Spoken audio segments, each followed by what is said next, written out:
Get out of the city and into an adventure that moves the whole family.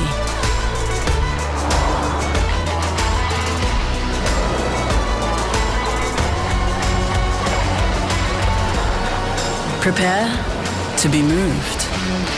The all-new Nissan X-Trail.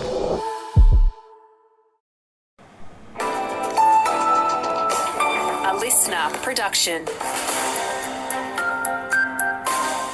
Back to school for southeastern kids today. Authorities investigate a building fire in Mount Gambier last night, and local winemakers set to get out on the road to showcase the southeast. Good morning, it's Andrew Shaw with your Limestone Coast local news. Weather today across the region, there'll be a shower or two across the Limestone Coast. We're heading for a top of 14 degrees today, cloudy and 15 degrees tomorrow with a slight chance of a shower, then partly cloudy and 15 degrees on Wednesday.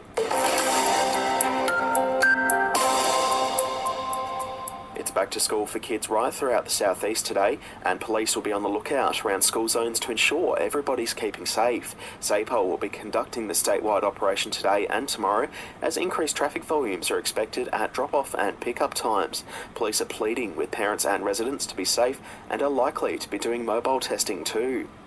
Elsewhere, fire crews have fortunately been able to extinguish a building fire in Mount Gambier on Saturday night, with the cause of the blaze still unknown.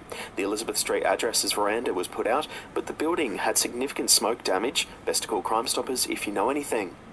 We all know South Aussie wines are the best, but this is a chance for our Limestone Coast winemakers to showcase their award-winning produce to the rest of the country. Dozens of Coonawarra winemakers will go on the road next month to sell their wines directly to customers in the capital cities. Hugh Kosh from Coonawarra Vignerons says it's a great chance to highlight everything the southeast has to offer. Of course, we've got the Cabernet celebrations, which we do in October. Right now, we're in the middle of Cellar Dwellers, which is some older wines being produced out of the cellars and for tasting through the month of July. And of course, we have other things like the Vignerons Cup in January as well, and we often find people come back for any of those events in the Coonawarra as well. The first show is in Adelaide on August 11.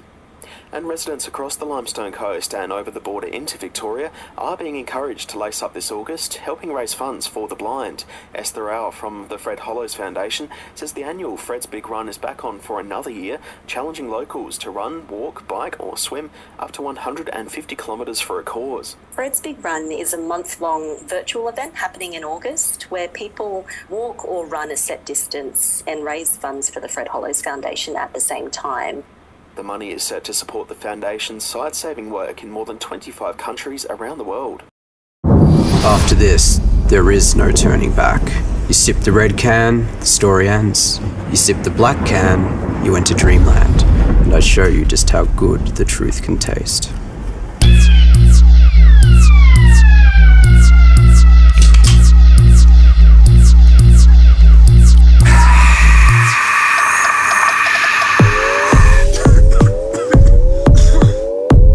Max Taste Challenge.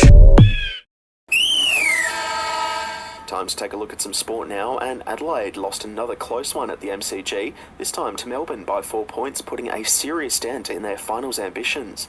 Not a big match for skipper and former Roe Brewster Jordan Dawson either. The Crows threatened to overrun the D's, storming back from 4 goals down at three-quarter time, but just fell short. Coach Matthew Nix says it could have been a much better outcome. Disappointed, shattered. No, not shattered. Disappointed, probably because we gave ourselves a chance. Disappointed we weren't able to quite put 4 quarters together. For his part in the match, Roe product Jordan Dawson didn't make an impact on the scoreboard, but managed 22 disposals throughout the game and laid 11 tackles.